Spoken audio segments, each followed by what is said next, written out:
Hi hello friends. ಇತ್ತೀಚಿನ ನಮ್ಮ ಮೈಸೂರು ಭಾಗದಲ್ಲಿ ಅಂದರೆ ನಮ್ಮ ಎಚ್ ಡಿ ಕೋಟೆ ಭಾಗದಲ್ಲಿ ಬಹಳ ವೈರಲ್ ಆಗ್ತಿರೋ ಒಂದು ವಿಚಾರ ಏನಂದರೆ ನಮ್ಮ ಕಾಕನಕೋಟೆ ಅಥವಾ ಕಬಿನಿ ಸಫಾರಿ.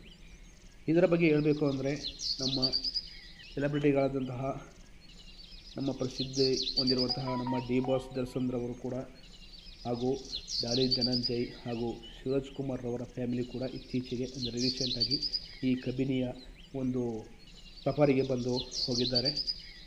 ಹಾಗೂ ಅವರು ಹೇಳಿರುವಂತೆ ಒಂದು ಸುಂದರವಾದ ಅರಣ್ಯವನ್ನು ಹೊಂದಿರುವಂತಹ ನಮ್ಮ ಎಚ್ ಡಿ ಕೋಟೆ ಆ ಒಂದು ಸಫಾರಿಯನ್ನು ನೋಡುವುದೇ ಒಂದು ಭಾಗ್ಯ ಅಂತ ಹೇಳಿದ್ದಾರೆ. ಏಕೆಂದರೆ ಅಷ್ಟು ನಮ್ಮ ಕರ್ನಾಟಕ ರಾಜ್ಯದಲ್ಲಿ ಇರುವಂತಹ ಎಲ್ಲ ಸಫಾರಿ ಕೇಂದ್ರಗಳಿಗೂ ದಿ ಬೆಸ್ಟ್ ಅಂತ ಹೇಳ್ಬೋದು.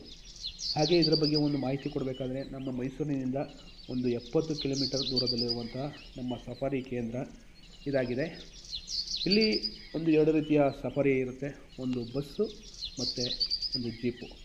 ಈ ಜೀಪ್ ಸಫಾರಿ ಪರ್ ಹೆಡ್ 1900 ಆಗಿರುತ್ತದೆ ಪರ್ ಪರ್ಸನ್. ಹಾಗೆ ಫಾರಿನರ್ಸ್ಗಾದರೆ 2800 1900 ನಮ್ಮ ಇಂಡಿಯನ್ಗೆ, ಫಾರಿನರ್ಸ್ಗೆ 2800.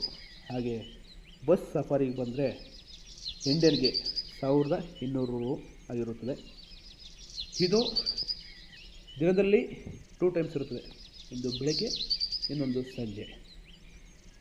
ನಮ್ಮಲ್ಲಿ ನಮ್ಮ ಈ ಕಾಕನಕೋಟೆ ಅರಣ್ಯದಲ್ಲಿ ಮುಖ್ಯವಾಗಿ ಟೈಗರ್ ಬಹಳ ಪ್ರಾಮುಖ್ಯತೆ ಹೊಂದಿದೆ ಮತ್ತು ನಮ್ಮ ರಾಜ್ಯದಲ್ಲಿ ಯಾವ ಸಫಾರಿಯಲ್ಲೂ ಕೂಡ ಇರದಂತಹ ಒಂದೊಂದು ಕಿರುಚಿರತೆ ಬ್ಲ್ಯಾಕ್ ಪ್ಯಾಂಥರ್ಸ್ ಕೂಡ ಇಲ್ಲಿದೆ. ನಮ್ಮ ಈ ಸಫಾರಿಯನ್ನು ಮುಗಿಸಿಕೊಂಡು ನಾವೇನಾದರೂ ಇಲ್ಲೇ ಸ್ಟೇ ಆಗ್ತೀವಂದರೆ ಹಲವಾರು ರೆಸಾರ್ಟ್ಗಳಿವೆ, ಕಬಿನಿ ಬ್ಯಾಕ್ ವಾಟರ್ ಇದೆ, ಹಾಗೂ ಬೋಟ್ ಸಫಾರಿ ಕೂಡ ಇಲ್ಲೇ ಇದೆ. ಹಾಗೂ ಪ್ರಸಿದ್ಧಿ ಹೊಂದಿರುವಂತಹ 3 ಡ್ಯಾಮ್ಗಳು ನಮ್ಮ ಕೋಟೆ ತಾಲೂಕಿನಲ್ಲಿವೆ. ಒಂದು ಕಬಿನಿ ಜಲಾಶಯ, ತಾರಕ್ ಜಲಾಶಯ, ನಗು ಜಲಾಶಯ. ಇವನ್ನು ನಾವು ಬಂದು ಬಿಫೋರ್ ಆಫ್ಟರ್ ಅಂದರೆ ಸಫಾರಿ ಬಿಫೋರ್ ಆಫ್ಟರ್ ನಾವು ಇದನ್ನು ನೋಡಬಹುದು. ಆದರೆ ಡ್ಯಾಮ್ ಮೇಲೆ ಯಾವುದೇ ಕಾರಣಕ್ಕೂ ಎಂಟ್ರಿ ಇಲ್ಲ, ಯಾಕೆಂದರೆ ಸೆಕ್ಯೂರಿಟಿ ರೀಸನ್ ಅದನ್ನು ನಿಷೇಧಿಸಲಾಗಿದೆ. ದಯವಿಟ್ಟು ಪ್ರವಾಸಿಗರು